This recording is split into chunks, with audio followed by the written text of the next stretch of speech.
Hello and welcome to Breakfast with Pelle, Daniel and the Working Class History Book. My name is Pelle. And my name's Daniel. And we're a son and father who like to read working class history, everyday acts of resistance and rebellion, often together while we eat breakfast. We usually start by one of us reading out the entries for that day and then asking each other questions and thinking about what those events mean to us today. We're often unfamiliar with the event or with the context, but we're always end the conversation feeling a little bit wiser. For the Anarchist Pedagogies Network Festival, School Revolt 2022, we thought we'd share some of those conversations with you.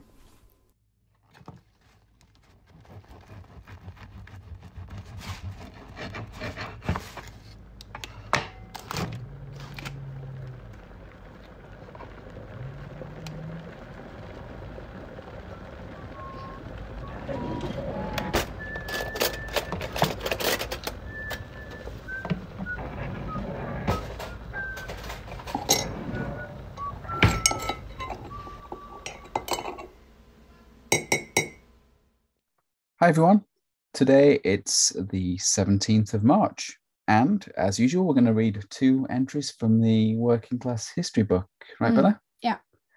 Who wants to start? Do you want to read the first one or shall I? Du leser den første, jeg leser den andre. Okay, good idea. All right, so the first one here, it says March 17th, 1876. U.S. troops attacked sleeping Cheyenne and Oglala Sioux people in Montana in the Battle of Powder River, marking the beginning of the Great Sioux War. They destroyed and looted the village, but despite firing nearly 2,000 bullets, U.S. forces only managed to inflict a single casualty, whereas the Cheyenne and Sioux warriors, with only around 200 bullets, killed 4 soldiers and seriously wounded 6 others. They also recaptured 500 of their horses the next morning. The U.S. commanding officer, Colonel Joseph Reynolds, was court-martialed and suspended from duty following the failed assault. The incident likely galvanized resistance to the enforced relocation of Native Americans from the Black Hills to a reservation. Så det var liksom et slag som de skulle ha vunnet da. USA. Yeah. De hadde mye mer. De var kanskje flere, jeg vet ikke om de var flere eller noe. Og så hadde de mye mer ammunisjon. Yeah. Som de sier. Og så klarte de ikke å de klarte bare å drepe en person. Mens de andre klarte å drepe sånn 3. Yeah, it says 4 soldiers. They killed 4 soldiers and seriously wounded 6 others. Yeah. Yeah. Ja, og så ble han karen sånn fired eller noe. Yeah, Colonel Joseph Reynolds. Yeah, court-martialed. Ja, fordi han gjorde det så dårlig. Yeah. So, yeah, when I read this one, it kind of reminds me actually of the title of the book in a way, because the subtitle for the book is Everyday Acts of Resistance and Rebellion. Now, I'm not saying this is an everyday act, but I very much think about this idea of like resistance, right? So this is a group of people, the Cheyenne and the Sioux, who, like you said, they're meeting a much more, let's say, powerful, superior. Yeah, right. That's right. Like a really large army with lots of resources and everything else. But they put up a good fight, really, basically, right? So it's kind of maybe a testament to that idea of being. Og så hadde de også, de tok tilbake hestene dine. 600 hester eller noe. That's right, they got back their horses, 500 horses, it says. Yeah. I mean, this maybe is, let's go about the US, right? And the history of the US, or maybe the history of North America or the Americas, is one of, in many ways, like colonization, colonialization, right? Ja, fordi dette var tilbake i 1876. Ja, det veldig. Yeah, so, huge numbers of people were kind of like, were killed. People talk about this being like a genocide in some cases. So like groups of people were almost completely wiped out. Ja, litt som i Native Norge. Americans. Det ikke litt som i Norge, liksom, med same? Well, that's right. Yeah, you've got an indigenous people in Scandinavia, right? Ja. Or across the Scandinavian peninsula, right? Men det bare litt sånn, including Norway. det litt mindre voldelig da, kanskje. Yeah, but they've also faced a lot of oppression, right? Yeah. So yeah, while it maybe is not the same as that faced by Native Americans. Ja, men det der var lengre tilbake I tid enn det som skjer nå. Yeah, what are you thinking about there? Sånn, nå så det bare sånn at sakte men sikkert så tar sånn, eller Oslo sånn, eller sånn, ikke Oslo, men Norge sånn, eller sånn sier at de tar ned sånn, det var ikke så lenge siden de tok sånn, hvor mange sånn elger man kunne ha. Nei, ikke elger. Oh, you think about reindeer? Ja. Reindeer herding. Hvor mange man kunne ha. Yeah, right. Og da, ja, det ble en sak om det. Og så ble det snakket om at det var det som skjedde, liksom, at de prøvde å ødelegge. For the Sami, you mean? Yeah. Yeah, okay, right. Yeah, but there is definitely a lot to be said about like the kind of connections between indigenous people across the world and the way they've been treated by, let's say, colonial powers of various kinds. Yeah, you want to go on to the next one? Do you want to? Yeah, you were going to read that one, weren't you? Yeah. Okay. The March 17, 1920, the right-wing Kapp push, which aimed to roll back the changes since the 1918 German Revolution, collapsed. A general strike of 12 million workers, the biggest German history, shut down the country. Adolf Hitler flew to Berlin to aid the putsch, but was met by strikers at the airfield and had to disguise himself. Yeah. Det also bilder her. Sånn.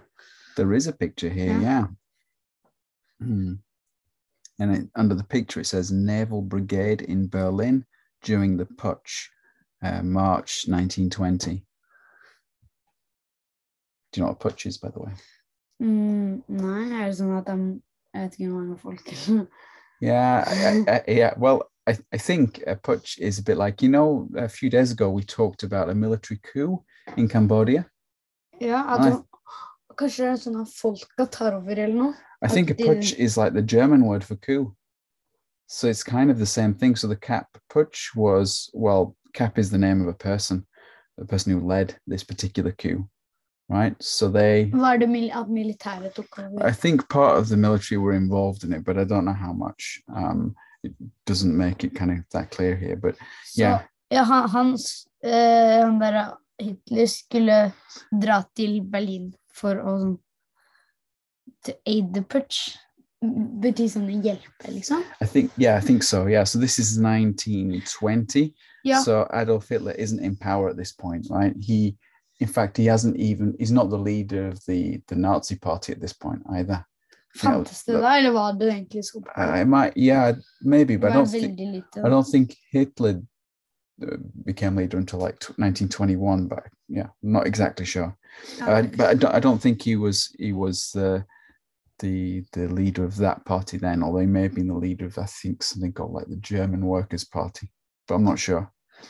Either way, he wasn't like the Führer. He wasn't like the one who was in control of the country. That's much later. That's in the early 1930s. But anyway, he still thinks that he's, I guess, trying to help out this particular coup. And then it says he's met by strikers. I guess we talked a little bit about strikes already, so this is an important one, I think. And then he had to disguise himself, maybe because the strikers didn't want him there. Ja, for de streikerne sånn. Ja, de på en måte, de demonstrerte mot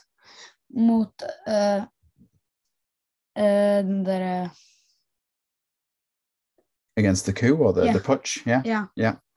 Og så var han der for å hjelpe, og så ville de ikke liksom. Ja, de likte ikke det. Så måtte han disguise. Så jeg vet ikke hvordan de visste det.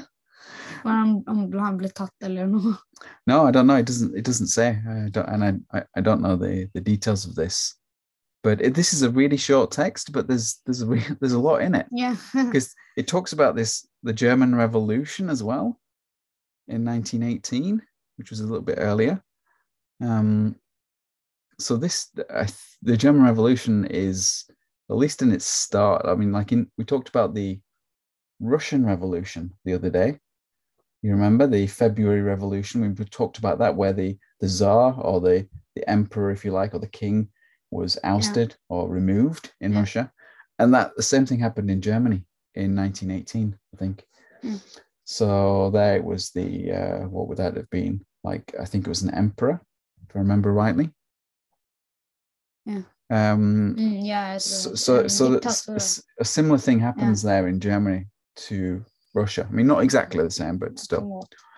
And then in the next sentence there, it says, a general strike of 12 million workers, right? The biggest in German history, shut down the country.